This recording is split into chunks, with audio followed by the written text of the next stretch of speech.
Hi, I'm going to talk to you about architectural runway, which is one of the things that I found when I was discussing with another technology leader who wanted some advice on how to position his RFP for a client request and a deal.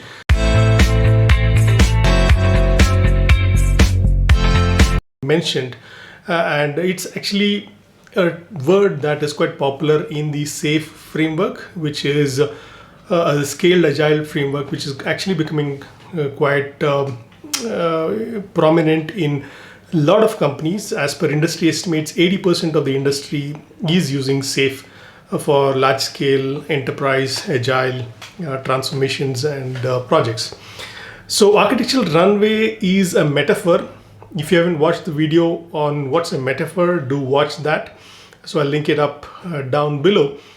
So architecture runway is actually a metaphor that is used in many large agile projects and engagements, when it signifies the runway that is required for epics and stories to land on them so that they can take off for downstream activities.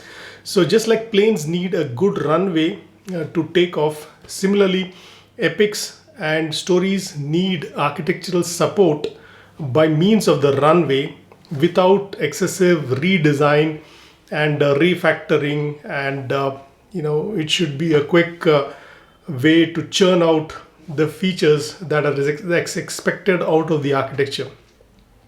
So architecture runway is that it can be created using a combination of what SAFe calls as emergent architecture and intentional architecture. So emergent architecture is as you go, the path appears or the architecture appears, and then you keep prototyping, experimenting, and discover architecture, which is good for innovative and highly changing, rapidly evolving technologies.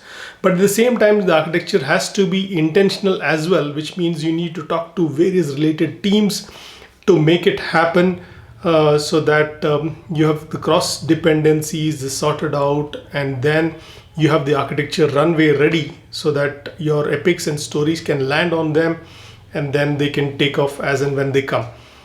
So while you are creating, there should be enough runway for you when you're sprinting, especially when you're in sprint 1. So the runway for sprint 2 and 3 should be foreseen and should be created by the technical team, so that as soon as your new demands increase from the business, you should be able to take off. So that is typically architecture runway for you, that you need to have that leverage, so that teams are not excessively waiting on getting requirements rolled out for want of a better architecture.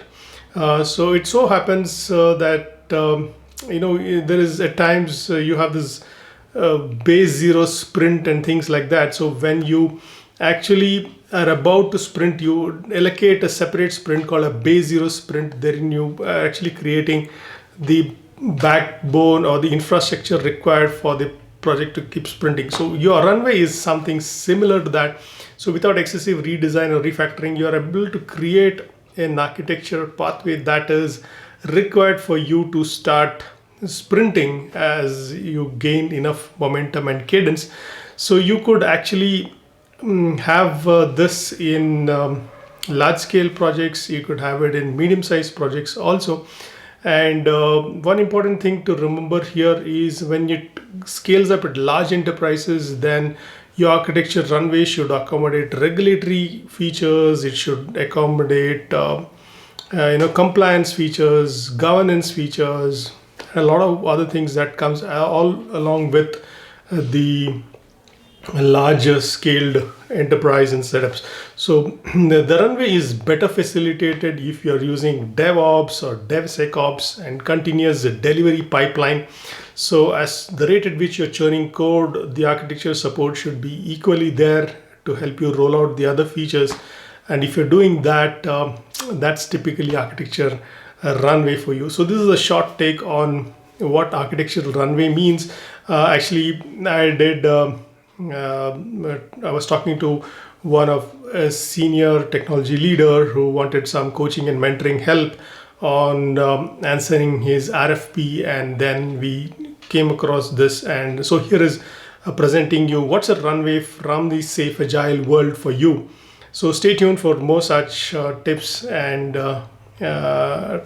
technology takeaways from this channel. Do like, share, and subscribe this video for more such information. Thank you very much.